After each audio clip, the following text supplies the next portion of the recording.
All right, and we're back with Tony Thurmond, State Superintendent of Schools. He's running for governor of the state of California. Tony Thurmond, how the heck are you?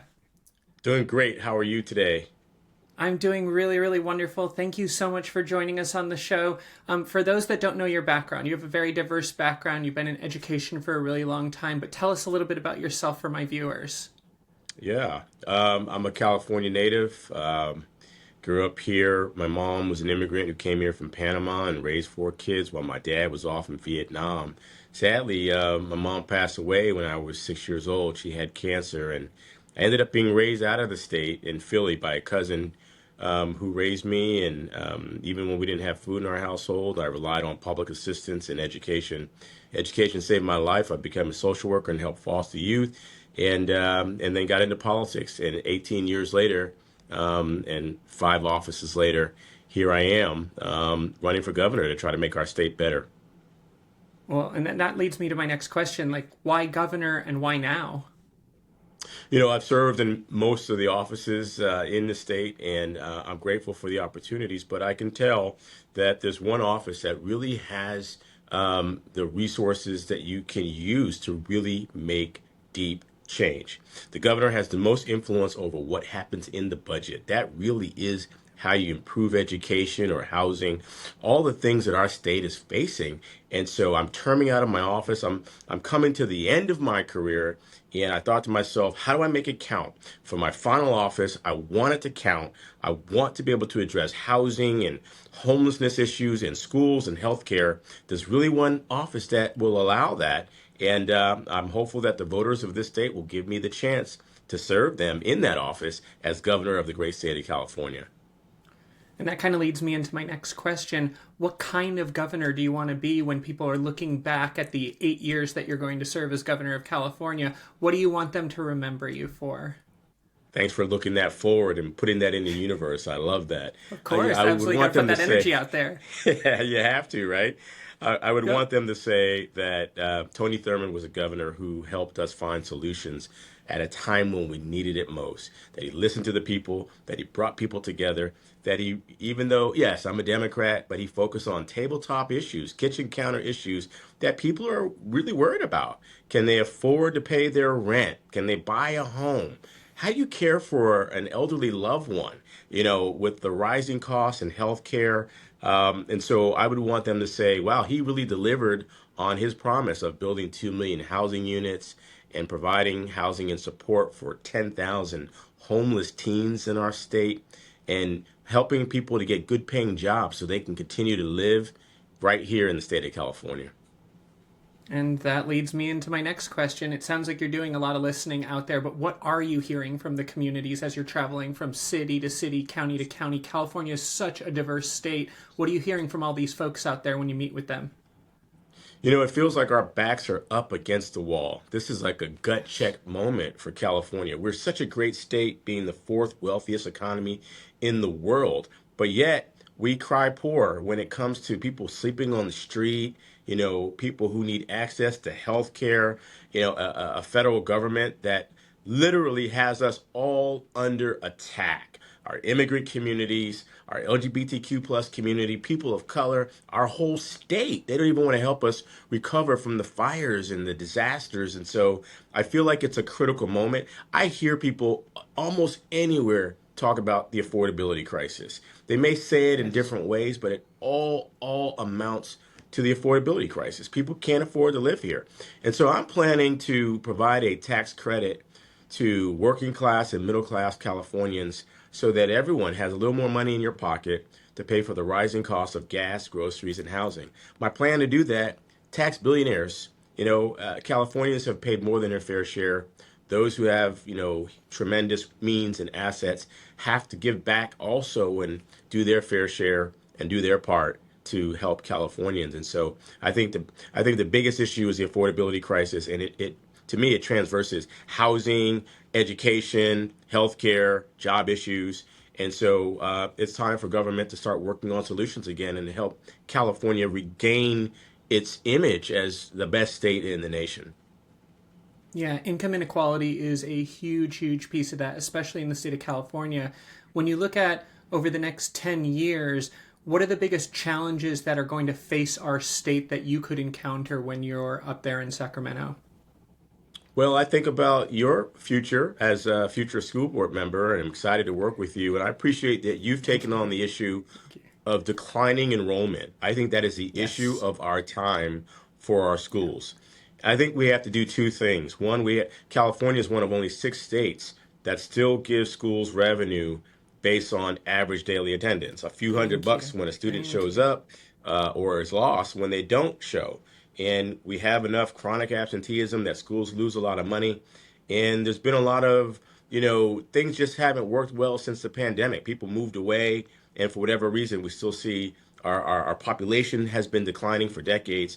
And so I think we have to tackle that issue. One, by changing the system to an enrollment based system that will give Thank guaranteed you. income to our Yes. schools.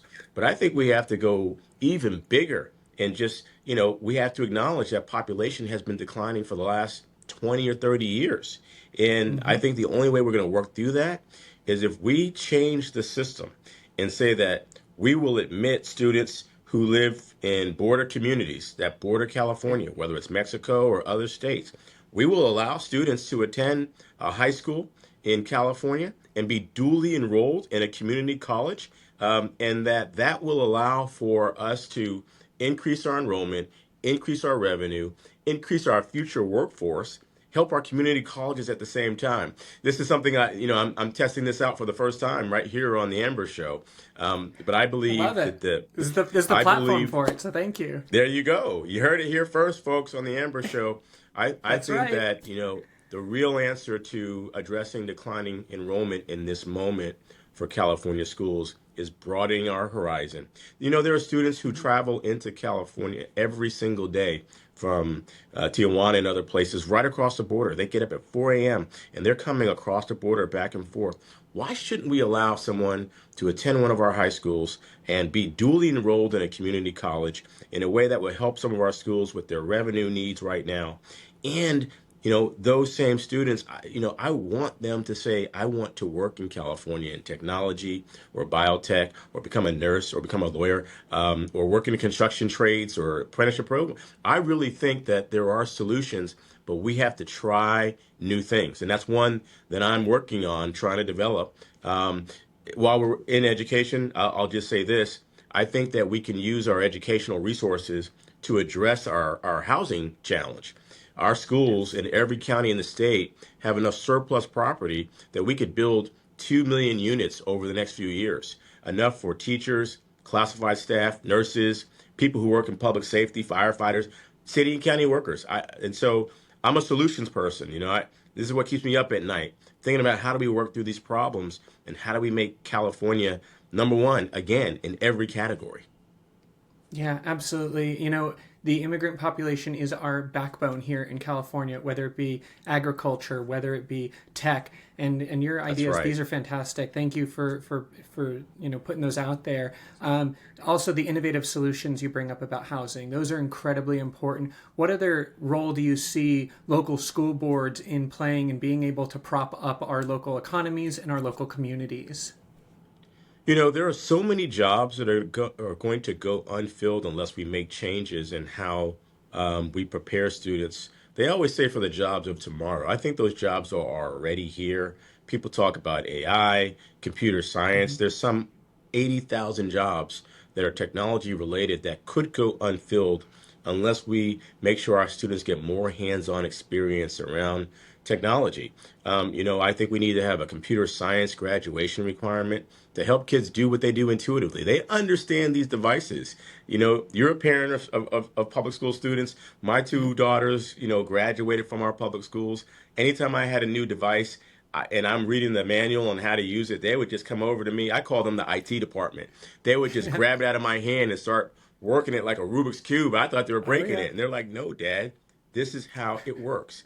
We have to help our students capitalize on their knowledge of technology and put them in the position to work in tech, to work in biotech. These are proven sectors that have jobs and good paying jobs that will allow someone to be able to afford to live here, to provide for themselves and their families. And so government needs to give a push to make sure that we support those sectors, but our school boards have to work with our students to make sure they're getting access to the right technology, the right training. It's heartbreaking. When we went into the pandemic, there were 1 million students who did not have access to a computer or access to high-speed internet.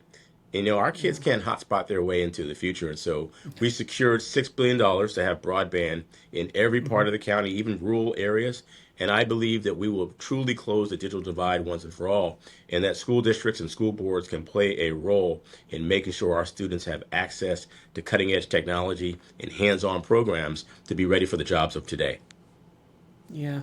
Now, kind of bringing it back to your run for governor, tying it all together and everything, one of the most poignant moments in my career in politics and what really kind of motivated me to be doing what I'm doing in education is seeing you at the Chino Board of Education meeting, where you pushed back against authoritarian overreach, what they were doing there. I'm going to roll a little bit of a clip of it right now. Parents packed into Thursday night's Chino Valley Unified School District Board meeting. The first speaker is Tony Thurmond. Superintendent Tony Thurmond spoke against a proposed policy that requires schools to disclose to parents if their kid is transitioning. To consider this, that the policy that you consider tonight not only may fall outside of the laws that respect privacy and safety for our students, but may put our students at risk because they may not be in homes where they can be safe.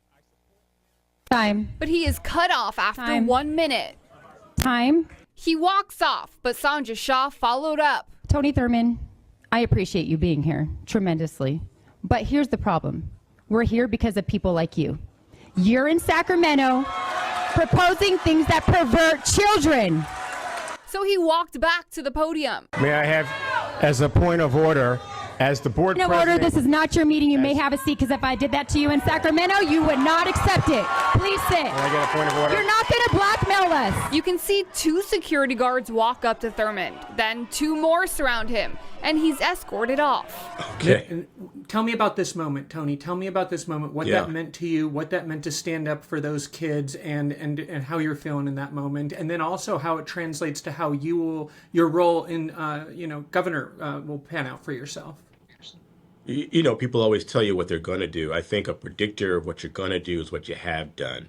And when the students in that district reach out to me, particularly students in our LGBTQ plus community who said they felt persecuted by their own school board, by their own district, they asked me to come to the meeting because the district was considering a forced outing policy. I mean, those words don't even make sense to go together, that we would forcibly out someone, anyone, particularly a young person who is trying to navigate so many things. Our school communities oftentimes have bullying and mistreatment. And so I made the decision that I would go and speak at the school board meeting for my 1 minute and say, hey, this is going to have a harmful effect for kids. Instead, we should be supporting them. We know that when we support them, they do better academically and socially. And, the room was full with MAGA hating people. Proud Boys in the back of the room threatening me the whole time I'm there, and the school board president basically 6, 7, or 8 armed people on me to forcibly remove me from the meeting. I mean, my heart was racing, and just think about it.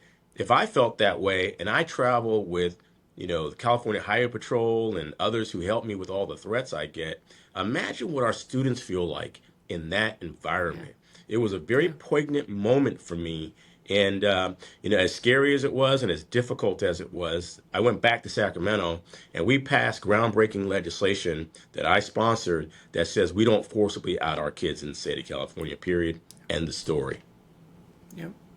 All right, let's wrap it all up. If you wanted to just communicate one message to the citizens of California here, your vision for the state of California moving forward, what would it be?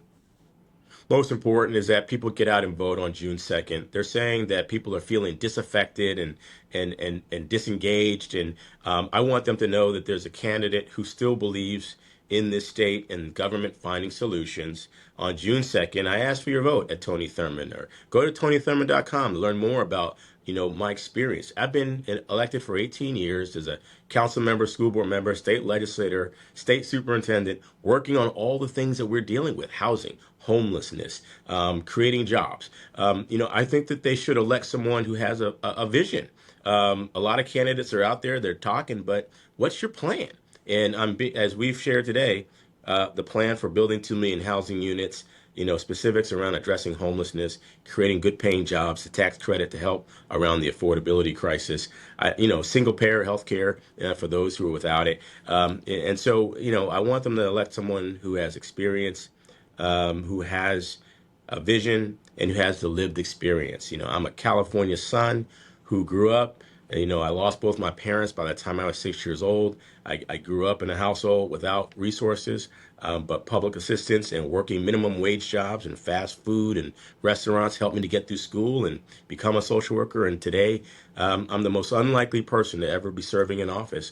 And I've spent my entire career paying it forward and paying it back. And I hope that your followers will give me that opportunity to elect Tony Thurmond to be the next governor of our great state.